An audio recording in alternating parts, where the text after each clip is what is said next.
À la fin du XXe siècle, le rêve pour les pilotes privés était de posséder un jet personnel. À l'époque, les projets d'avions d'affaires de 4 à 6 places étaient nombreux. Aujourd'hui, le seul pocket jet, comme on les appelait, est le Vision Jet. Cirrus en produit plus de 100 par an aux États-Unis. Un succès qui ne doit rien au hasard.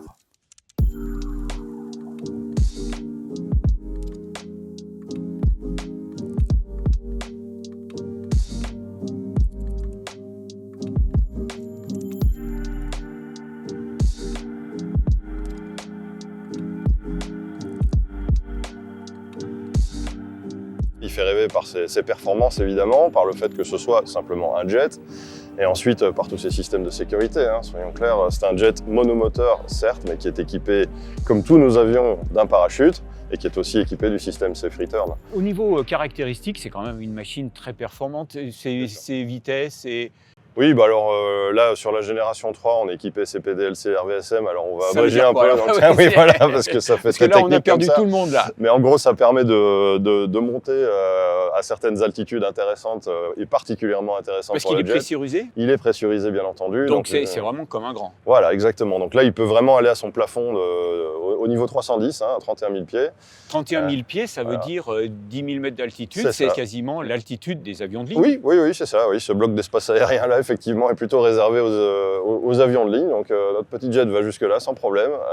Et c'est là aussi qu'il a sa consommation optimisée, ses meilleures performances, évidemment. Et sa vitesse de croisière, elle est... Alors 318 nœuds en vitesse propre, ça fait 550 km/h, un peu plus. Ouais. Autonomie, il faut compter à peu près, allez, on va dire 1800 km dans ces eaux-là. Ouais. D'accord. Et donc là, on peut vraiment voyager, traverser les États-Unis sans problème. Oui, et a fortiori l'Europe, évidemment. Bien sûr. Voilà. Ouais.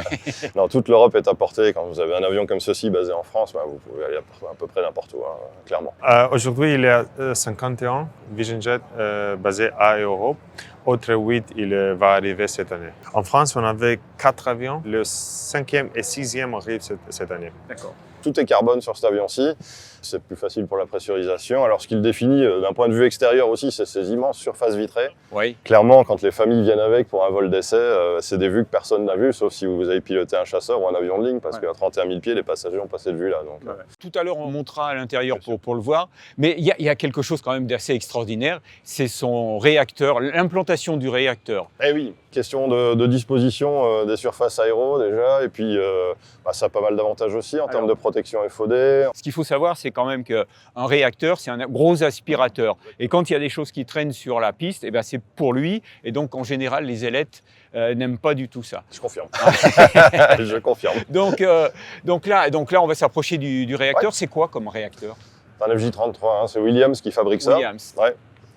Et donc, une poussée d'un petit peu moins d'une tonne. Pour une machine qui fait au décollage au décollage, la masse max, on est à 2 tonnes 7. 2 tonnes 7, d'accord. Le réacteur ici est très très accessible, notamment pour la maintenance. Oui. Pour la sécurité aussi, c'est bien parce qu'on peut tourner autour de l'avion. Quand je dis on, c'est le pilote et ses passagers. Et là, c'est en toute sécurité. Le pilote et ses passagers, aussi le personnel au sol, évidemment. Et puis après, l'avion dispose de systèmes qui lui permettent, par exemple, on peut faire tourner la clim au sol, mais sur le groupe de parc, pour autant qu'il ait une certaine dimension. On n'est pas obligé de lancer le moteur, donc pour l'attente des passagers, tout est fait pour le confort des passagers, la sécurité des gens. Et en plus, donc, le fait de mettre le moteur ici dessus, on libère beaucoup d'espace à l'arrière du fuselage, parce qu'il n'y a pas besoin de mettre des renforts, des choses comme ça. Non, exactement. Et puis alors après, ça a quelques avantages, notamment au niveau de la symétrie du vol, au niveau de la non-ingestion de certains objets qui pourraient traîner sur les pistes ou les taxiways. C'est pas anecdotique, ça? Non, bien sûr que non.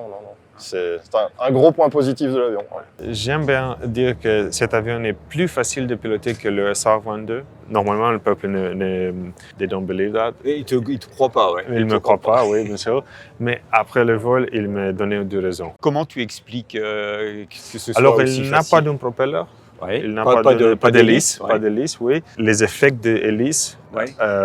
Et on connaît bien qu'un avion, particulièrement un avion avec une grande puissance, ouais. avec une grande hélice, il est difficile de contrôler dans les états de vitesse, oui, à vitesse slow réduite. flight. Parce qu'on sait que quand on accélère, l'avion a tendance à partir d'un côté. Ouais. Oui.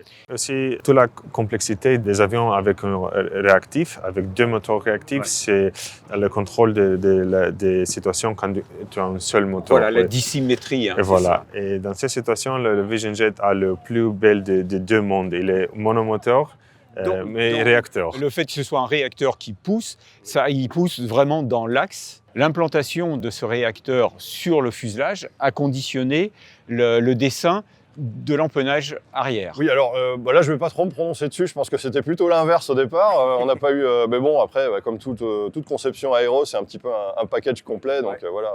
C'est la signature du Vision Jet, bien sûr. Vision Jet. Voilà. On n'est pas les premiers à avoir utilisé cette configuration, évidemment. Hein. On pense à un avion en particulier.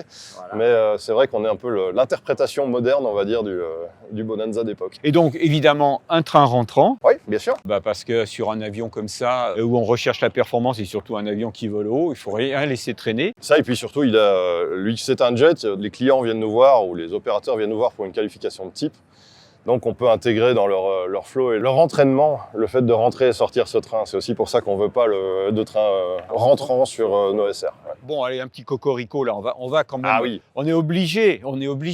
Donc les roues, ce sont des roues Béringer. Alors les jantes et les freins, c'est du Béringer. Ouais. Et alors le pneumatique, eh bien, ce sont nos amis de chez Michelin. Donc Michelin, Clermont-Ferrand, les jantes. Gap. Comme je dis toujours avec un brin d'humour, quand tout va bien, tout ce qui entre en contact avec le sol est français. Voilà. La question, c'est qui sont les clients du Vision Jet?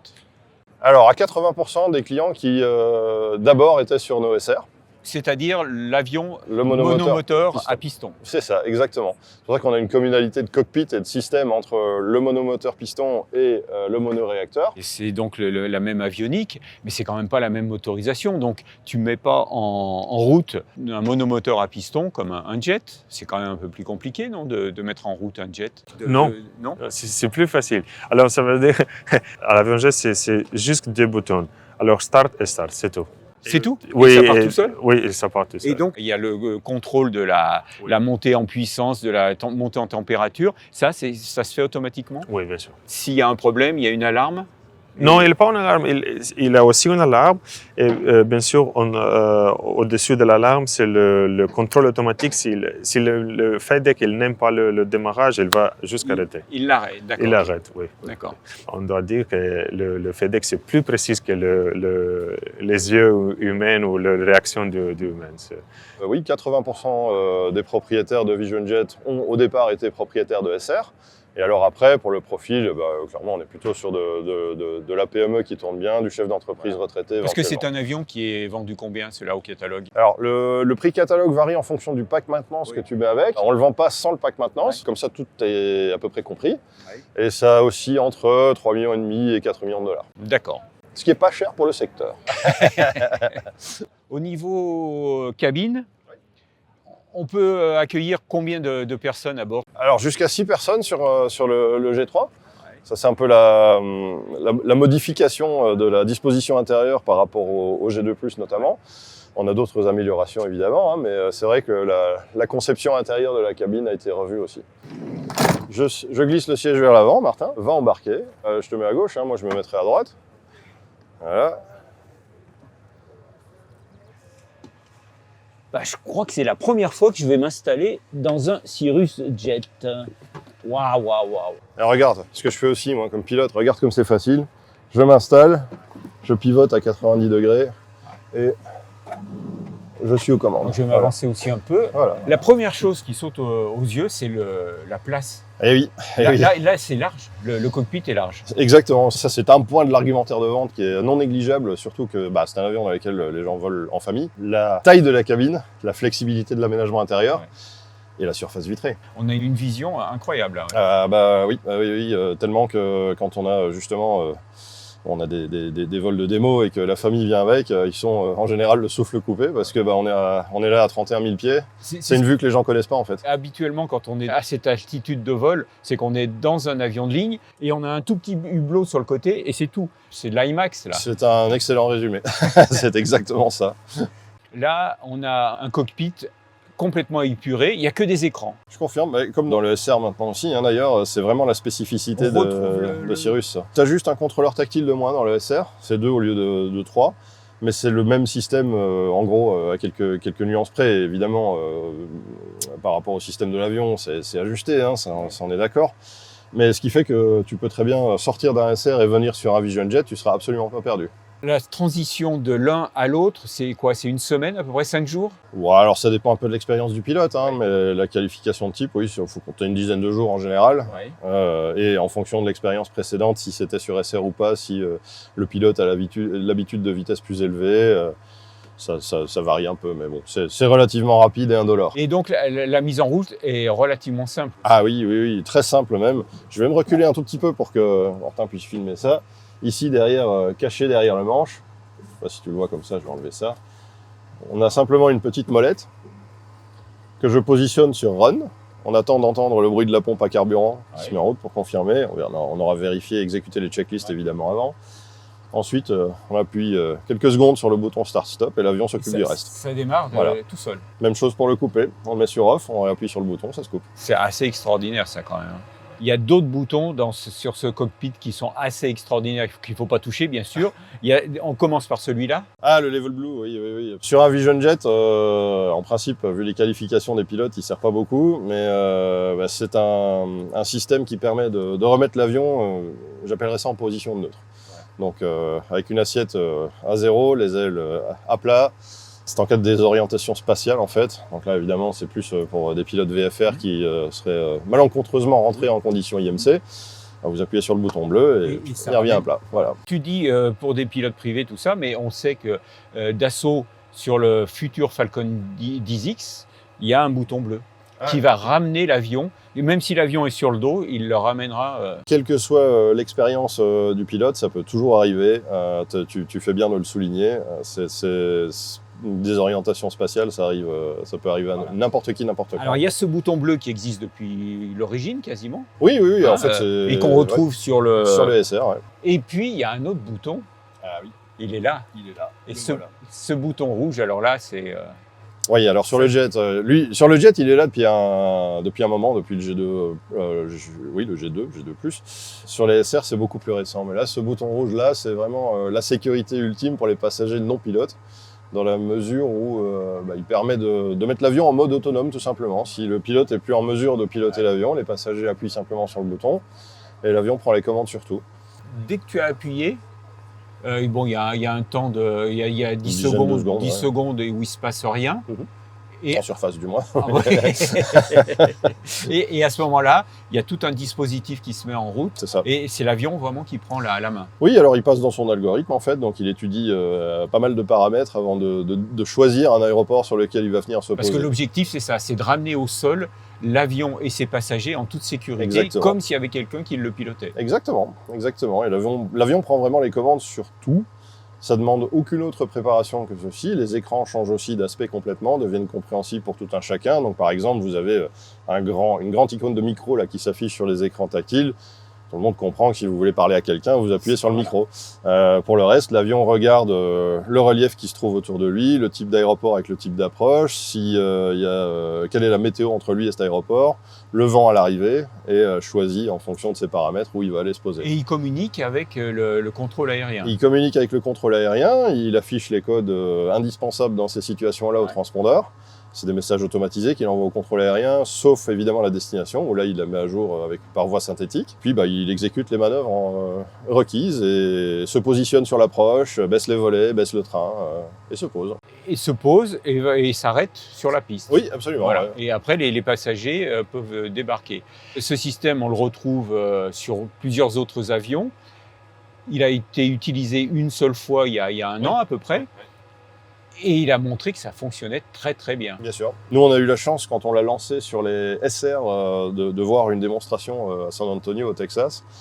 Système en mode légèrement dégradé pour qu'il ne communique pas les messages d'urgence. Mais d'un point de vue pilotage, c'est assez bluffant. Là, en l'occurrence, sur les moteurs pistons, c'est encore un petit peu plus complexe parce qu'il faut gérer la mixture en même temps. Donc la mixture et les gaz sont motorisés et le délai de réaction est assez impressionnant. Ça doit être rassurant et c'est un bon argument de vente pour les clients là. Oui, pour les compagnons non pilotes, compagnies et compagnons non pilotes, bien entendu aussi. Déjà, l'ambiance, l'environnement est très différent de ce qu'on connaît en aviation générale. Vous arrivez dans un Cirrus, ah oui, c'est tout de suite rassurant, c'est un look and feel un peu automobile.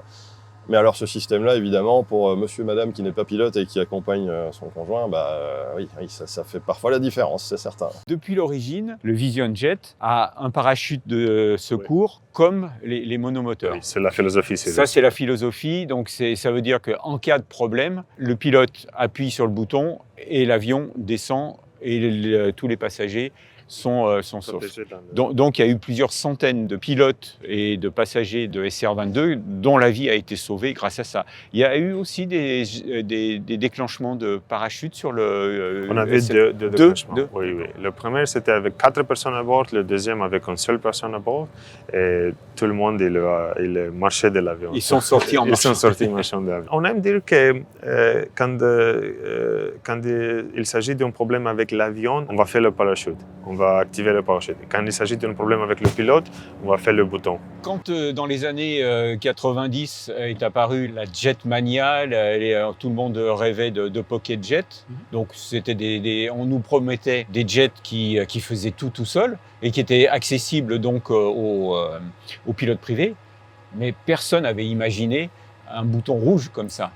Alors c'était peut-être dans les cartons des ingénieurs et du département R&D chez nous notamment, et pas que. Mais c'est vrai qu'avec Garmin, Cirrus, on est un peu à la pointe de tout ça dans le domaine.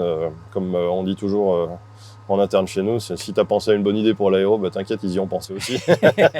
En résumé, ce Cirrus Vision Jet, le SF50, c'est quand même un condensé d'excellentes idées. Je ne vais pas te dire le contraire. Non, je ne vais pas te dire le contraire. Et puis, surtout, en plus du condensé, c'est la sécurité, le système de formation qui va avec. Et puis, le fait qu'il ait été simplifié au niveau pilotage, c'est quand même, ça contribue en soi à la sécurité. Puis c'est un avion. Ce sont des avions sains, faciles à piloter, tout simplement. La preuve que ce sont des avions exceptionnels, c'est qu'aujourd'hui, il y en a plus de 800 qui volent dans le monde et que d'ici 1 an et demi, on va passer la barre des 1000 avions. Oui, là, tu parlais de chiffres qui sont plus pour le Vision Jet, mais globalement parlant, on est entre 11 et 12 000 machines qui volent de par le monde. D'accord. Et là, on parle quand même d'un constructeur qui est jeune. C'est un des plus jeunes constructeurs. Oui, alors on ne serait pas là sans nos aïeux, entre guillemets, en matière de constructeurs, mais c'est vrai que ça fait 25 ans qu'on est en tête des ventes aviation générale, avec un avion qui pour le SR a volé pour la première fois en 99, donc c'est relativement jeune. Ouais. C'est vraiment l'avion du 21e siècle. Absolument, oui, par beaucoup d'aspects. Et à chaque nouvelle génération, on en remet une couche, si je puis dire, et ça donne des machines comme celle-ci ou comme le SR, effectivement. Celui-là, on en est à la 3e génération.